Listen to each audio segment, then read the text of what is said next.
At Northrop & Johnson, we film so many yachts that sometimes it is difficult to get enthusiastic about one over another.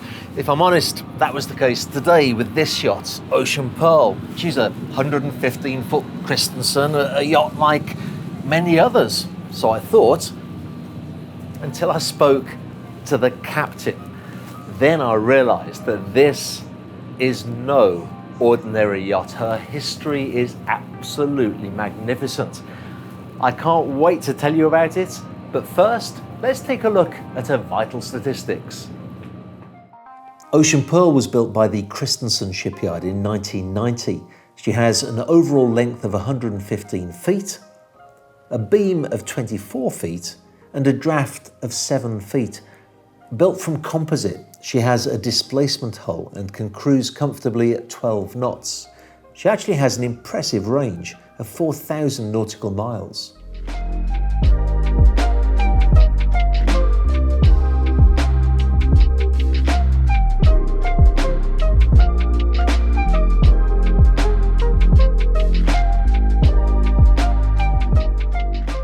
The engine room on Ocean Pearl houses 2 Caterpillar engines of 760 horsepower each, along with 3 Isuzu generators. She also benefits from Naiad stabilizers. This yacht has been extremely well maintained over the years. She has in fact had the same captain for 15 years.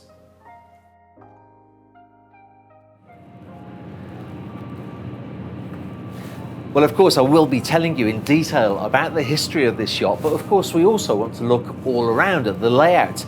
The 2 parts of this video that you don't want to miss, though, are the bridge and the captain's cabin. First, though, what about this, the aft deck? Well, it's an interesting design. It's very spacious. Interestingly, they've put the seating all up against the port bulkhead, leaving this expanse of cushions and seating areas, a very long dining table, and using the starboard side for access to that huge swim platform there, so that you can walk up from the swim platform and then straight up to the Flybridge that we'll be taking a look at in more detail a little later. Inside here, the main salon. I noticed a couple of things here that I want to draw to your attention. First of all, the condition is absolutely immaculate. There are yachts on the market that desperately need some TLC. This one doesn't. This has had love and affection heaped on it over the years and is in really excellent condition throughout. But the other thing that I noticed was how modern interior design has changed a lot. Most modern yachts on the aft section of the main salon will have big sliding windows. This has an actual bulkhead which allows you to have those 2 comfortable armchairs and also that beautiful picture window that's like a piece of living, moving artwork as you cruise along the water. Here, as you can see, we have this huge bar. Very well equipped. You've got a sink, fridge behind there, plenty of space for all your glassware, and a lovely spot to be able to serve yourself a drink. Very large dining table there if you do want to eat inside the yacht. And as we progress throughout this tour, you'll discover that this is a yacht that's been to some fairly cold climates in its lifetime. So to have an inside dining area is a great advantage. Before I tell you more about that though, let's take a look at the guest accommodation and the master stateroom.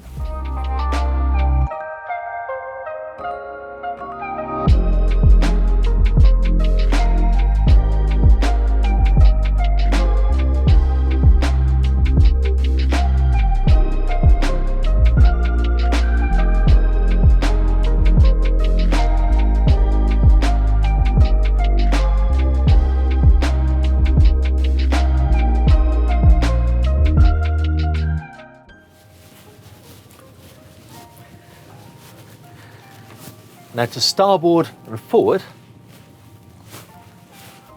look at this. I didn't expect anything quite like this, with 4 bunks. Wonderful storage area, those deep drawers there, a hanging locker as well, and a nicely proportioned ensuite bathroom. To port and forward, we have this queen-sized bunk. Again, these really deep drawers here. and a Pullman bunk as well. I can't help thinking this would be a wonderful yacht for the charter market with all of this guest accommodation on board. This is a good time to tell you that originally the yacht was built for Dave Christensen himself, the founder of Christensen Yachts. This is the kind of yacht that built the reputation of one of America's greatest yacht builders. He then sold it to a man from Japan, but that's another story that we'll be coming to in a few moments. Moving aft.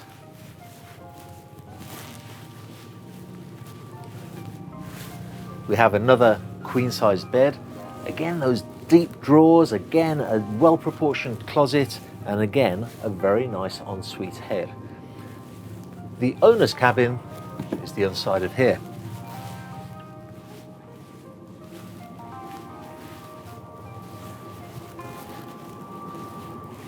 And just look at the amount of storage space here. And this really gives a clue to some of the history of the yacht that's done some extensive cruising. I mean, really extensive cruising. It's no wonder that they wanted to have so much space on board for personal belongings, and you can hardly fit more space than you find in this stateroom here.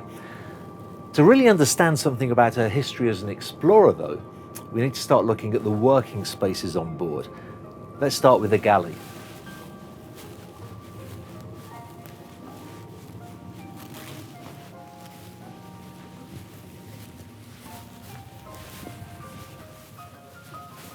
The galley is situated to port, and just look at the size of this. Not just the size, but the condition as well. Everything is absolutely spotless. I don't see any dings or scratches anywhere at all. And it's really well equipped with those two large ovens there, a fridge, freezer, lots of storage space.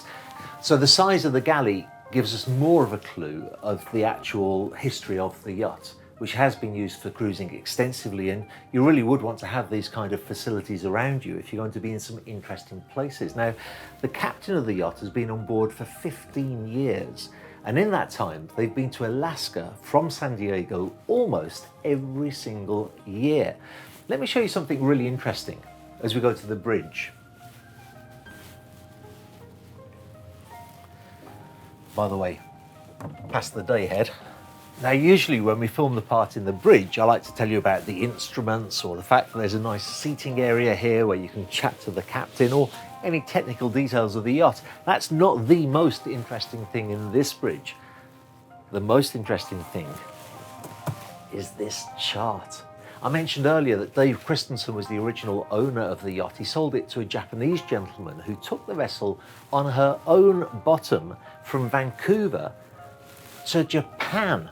Years later, he brought her back again on her own bottom to Vancouver Island, and this is the chart that he used. You can actually see his original notes as on the hour, every hour, he noted their position at sea all the way to Vancouver Island. But also there's all his personal notes. Obviously this area here was particularly beautiful. He wrote, "Very good." As he then cruised north, he made more notes. This is a very nice beach. Here, he could find salmon. Here, he could find a waterfall and prawns. As he went further north, look at this, monster crabs, grizzly bears. And then further still, there's a little inlet where he says, no, he clearly couldn't pass with a yacht, but he could get about 100 miles in a dinghy. That's why I say Ocean Pearl is not an ordinary yacht. This is a yacht with history that has done some wonderful things and brought so much happiness to her previous owners. As I said earlier, she's gone to Alaska almost every year from San Diego, and as we were running, I was absolutely amazed at how smooth those engines are, how vibration-free she is. It gets better though when we get to the captain's cabin, but before we take a look at the crew quarters, there's one area we haven't seen, and that's the Flybridge.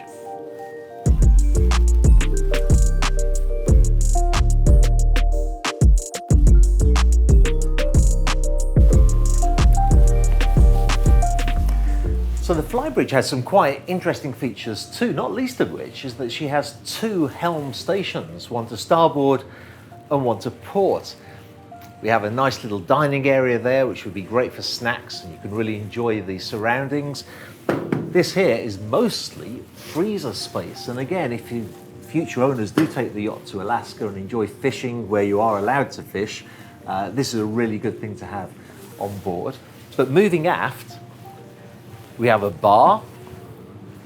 You have a really well-sized barbecue, and look at this hot tub. I can just imagine being amongst the mountains of the snow of Alaska with steam coming off of the hot tub as I sit back there with a Campari soda in my hand. Lots of space here for a large tender, a kayak. I'm sure you could put lots of other things here too. Launched, of course, from this large crane. But look at this, you don't see this on too many yachts. This is an aft-facing helm station, which gives you excellent visibility of the stern if you are docking stern to. That's something, of course, that the captain and the crew would be doing, which segues nicely into showing you the crew quarters.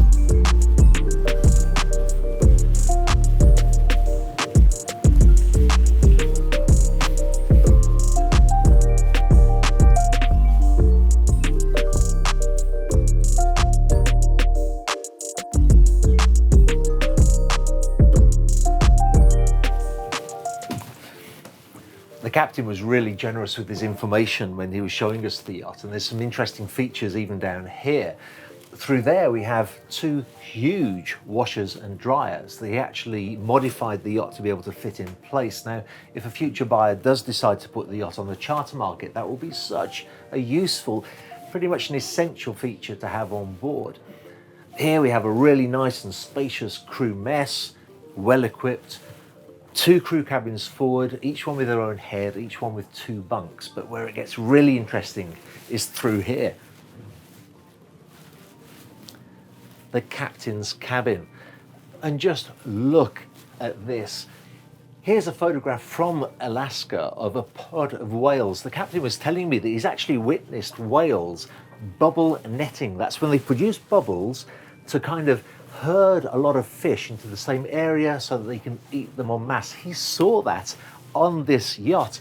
Moving forward, if you've ever thought that Alaska is just white and rocky, this is a beautiful, colourful picture of Alaska. Here is Ocean Pearl in Juneau Island.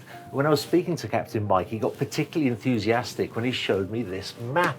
This is a map of the Alaskan coastline, showing all the various passages that you can take all the way up to Juneau Island. I don't know about you, but when I see maps like that, it makes me want to cruise. It makes me want to explore the world on a yacht, and I can hardly think of a more exciting place to explore than the coast of Alaska. If you feel that way too, and if you're in a position to be able to take a yacht like this, I highly recommend that you do take a look at Ocean Pearl. She's in outstanding condition. She's proven her ability to cruise throughout the world. For more information, I'm actually not the right person to speak to. You need to talk to my friend and colleague, Paul Daubner, whose contact details are on screen now.